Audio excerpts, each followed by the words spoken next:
ఇందిరా పార్క్లో నిర్వహిస్తున్నటువంటి ఆర్యవైశ్య మహాసభ ఆధ్వర్యంలో కార్పొరేషన్ సాధనకు మరి చీకోటి ప్రవీణ్ గారు హిందూ ధర్మ సంరక్షకులు మరి రావడం జరిగింది. వారు మాట్లాడుతూ కూడా ఆర్యవైశ్యులు కట్టినంత ట్యాక్స్ కూడా ఎవరు కట్టలేదు, ఏ మొగడు కూడా కట్టలేదు అన్నట్టు కూడా మాట్లాడారు. వారి మాటలు తెలుసుకుని చెప్పండి సార్, కార్పొరేషన్ సాధనకై ఒక యువకుడు కూడా మరి పెట్రోల్ పోసుకోవడం కూడా జరిగింది, ఏమనిపిస్తుంది అసలు? 100% ప్రభుత్వము ఆర్యవైశ్యులని మోసం చేస్తుంది. సో ఈ ఎలక్షన్ లోపల ఆర్యవైశ్యులకి ప్రత్యేకమైన కార్పొరేషన్ ఏర్పాటు చేయకపోతే మాత్రం ప్రతి ఒక్క ఆర్యవైశ్యుడు ఈ ప్రభుత్వాన్ని తిరగబడతారని చెప్పి నేను మనకు చేస్తున్నాను. ఎలక్షన్ ముందే ఇంకా కోర్టు కూడా పడే అవకాశం ఉంది, మరి ప్రభుత్వం స్పందిస్తాంటారా?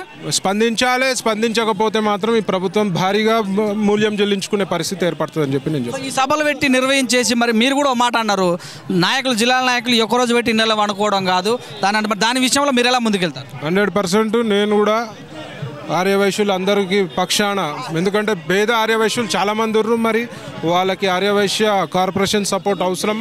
మరి వాళ్ళ తరఫున కూడా నేను పోరాటం చేస్తాను. మరి ఏ ప్రభుత్వం అన్న ఉండని, ఏ ప్రభుత్వం అన్న రాని, పక్క రాష్ట్రాలలో మరి ఇచ్చిన ఈ కార్పొరేషన్లు మరి ఈ రాష్ట్రంలో ఎందుకు ఇస్తలేరు? ఫస్ట్ ఆఫ్ ఆల్ పక్క రాష్ట్రంలో లోటు బడ్జెట్ ఉండే, ఆంధ్రప్రదేశ్ రాష్ట్రంలో మరి 18లో మిగులు బడ్జెట్ ఉండే, మరి అప్పుడు ఇయనీకి ఏం కష్టం అంటే ఆర్యవైశ్యుల పట్ల వాళ్ళకి చిన్న చూపు ఉందని చెప్పి నేను భావిస్తున్నాను. ఒక మాటలో చెప్పండి, వైశ్యుల కోసం ఈ సభ ద్వారా ధైర్య సాహసాలు నేర్పొచ్చి అనుకోవచ్చా? 101% వైశ్యుడు ఎప్పుడు పిరికోడు కాదు. మాకెందుకు, మా ధోరణిలో మేము ఉంటాం, కానీ మేము తిరగబడితే ఎవరు తట్టుకోలేడు. Thank you.